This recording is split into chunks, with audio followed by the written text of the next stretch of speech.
ليديز اند جنتلمان، مرحبا بكم معنا في مرسيدس بنز ستاديوم. هنا فين غادي يلعب المنتخب المغربي الماتش ديالو ضد هايتي.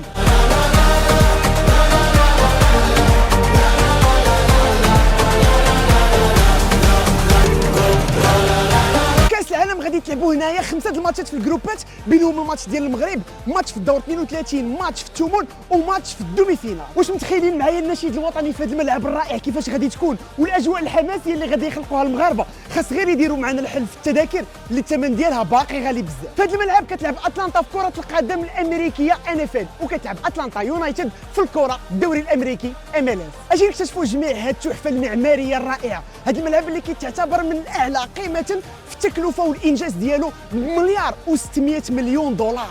ملعب فيتوريست، شاشه دائريه 360 درجه كتعتبر هي الاكبر في العالم، وسقف كيتحل ويتسد بطريقه استعراضيه مبهره.